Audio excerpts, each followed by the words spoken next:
গতকাল অন্ডালের নীলকণ্ঠতলায় যে ধস নেমেছিল, তীব্র কম্পন সেখানে এবং একাধিক বাড়ি সেখানে ফাটল।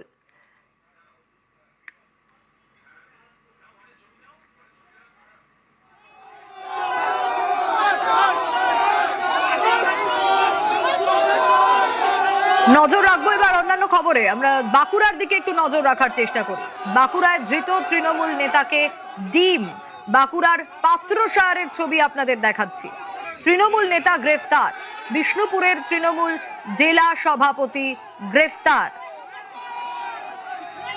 ওন্দা বিধানসভার তৃণমূল প্রার্থী ছিলেন সুব্রত দত্ত, কিন্তু কেন তাকে গ্রেফতার, কি অভিযোগ তার বিরুদ্ধে? দেবব্রত রয়েছে আমার সঙ্গে। দেবব্রত,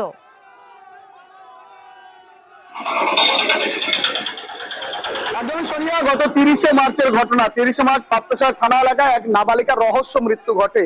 এরপরে ওই নাবালিকার পরিবারের পক্ষ থেকে পাত্রসার থানায় লিখিত অভিযোগ জানাতে গেলে তখন অভিযোগ ওঠে যে এই জেলা সভাপতি অর্থাৎ ওন্দার তৃণমূল প্রার্থী সুব্রত দত্ত এবং তার স্ত্রী অর্থাৎ পাত্রসার পঞ্চায়েত সমিতির সভাপতি প্রভাব কাটিয়ে তাদের অভিযোগ করতে দেয়নি।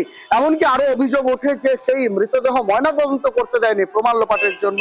এরপরেই তখন অভিযোগ করতে পারেনি। বর্তমানে যখন বিজেপি সরকার এসেছে, বর্ষা এসেছে, ভয় আউট হয়েছে, এরপরেই পাত্রসার থানায় লিখিত অভিযোগ দায়ের করে। সেই ঘটনায় এক যুবক এবং তার মাকে গ্রেপ্তার করে। তাদের জিজ্ঞাসাবাদ করে গত 12ই জুলাই সুব্রত দত্তের স্ত্রী অর্থাৎ পাত্রসার পঞ্চায়েত সমিতি সভাপতির স্ত্রীকে গ্রেপ্তার করে। আজ সুব্রত দত্তকে গতকাল রাতে তার অসুস্থ বাবাকে দেখতে আসছিল পাত্রসারে, তখনই গ্রেপ্তার করে, কারণ দীর্ঘদিন ধরে সে ফেরার ছিল, তাকে খুঁজে পাওয়া যাচ্ছিল না।